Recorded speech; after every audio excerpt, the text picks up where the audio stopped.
After 2 years of learning game development, I have finally come to a point where I am now here in the field doing one of the things I really want to do long time ago.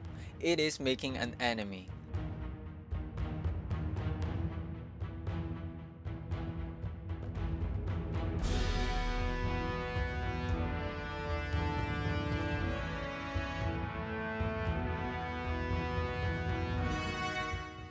Hey guys, I'm Kyle and this is Bringer of Light's devlog. Bringer of Light is a single-player action RPG game that is about beings living in a mysterious world called Labyrinth, and it is up to you as Alexander to unravel the mysterious world. As I said earlier, I am now making an enemy. But the question is, how? Well, there's one thing I need to learn into making an enemy or a non-playable character, and that is artificial intelligence. Now here's the thing, I don't know anything about AI and how it works, but all I know is that it runs in a bunch of code called a behavior tree, where unique tasks, frequent executions, and conditional structures are located at and built. Those functions of codes are fired, making the NPC move, interact, and even become alive. I studied AI for many months now and I finally understand how it works. Well, kinda. All I know is that in the behavior tree, it acts as a decision maker for the character that is going to be possessed by a specific controller called an AI controller. That AI controller will run the behavior tree, which will now be active as long as the character is alive. If the character is dead, then the behavior tree will be destroyed along with its components. But before diving into those details, in the enemy character that I made them a simple health bar widget and a level widget so that it'll represent their basic stats. I just use a simple health system and a level system, and a checking or a branch where if the enemy level is higher than your level, then the green background will turn red. Now let's go to the logic of our enemy's behavior. First is the patrolling or searching state. If the enemy doesn't see you, they will be in a passive state. It means that they are doing idle stuff, either patrolling or roaming or doing stuff on their own. So they are just idle on the field. But although I can give the enemy what type of movement I want for them to perform on the field. For example of this is the patrolling. There are two types of patrolling that I've made. If I want them to patrol on a specific point, I can use or declare the patrolling points. These points will be the order of their location that they are going to go to. If I want them to wander around a random specified point or a bound, then I can use a roaming bound with a name. The enemy can only have either one of these type of movements. The roaming bound with a name, this contains the location of the possible areas that the enemy can roam. So it is only contained on a box. A random line trace is going to shoot on different location of inside of that square in the world, and that location will never go outside of the box. During their patrolling state, they will just wander around and selecting idle animations, waiting for a few seconds before wandering to their point.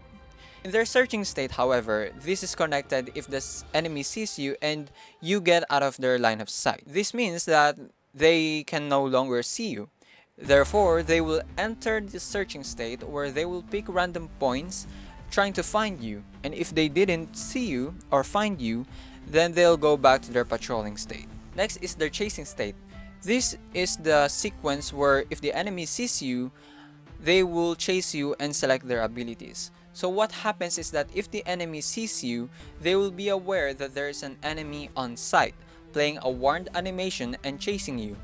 If they finally reached you, there is a system that is going to be fired called an ability select. The ability select function is responsible for picking a random index and picking what ability or what decision they will make, either attacking immediately, strafing, then attacking, or even defending. In the attacking state, this is the sequence where the enemy is now going to attack the player. So what happens is that in the enemy's chasing state, if the ability select is already chosen and the mode of ability is now in execution, their state changes to attacking. then they will enter a series of functions or to attack the player. There is a function here that will immediately fire as soon as the state changes to attacking. That function is called granting resistance. This function will grant the enemy if they will have resistance against the player's attack. Meaning, if you are attacking them and they have resistance, or they have been granted resistance, they will never receive any knockback or stun effect otherwise of the skill of the player. And after that, the enemy will chase you, and when they reach you, they will attack you, back out, and go back to chasing state, which will include selecting a new ability. It changes the attacking state to chasing state so that it won't repeat the task inside of the attacking state functions. The knockback and frozen state. This is the state that is responsible for handling knockback animation or functions and being frozen and setting everything back to default. In this function or process, if the enemy receives damage from a normal attack of the player, since my player can only do normal attacks for now, aside from processing damage and decreasing the enemy's health, the enemy will be knocked back or staggered. If the player attacks the enemy will change its state to frozen and turning on the damaged bull. This damaged bull is responsible for the knockback animations and setting the state to frozen.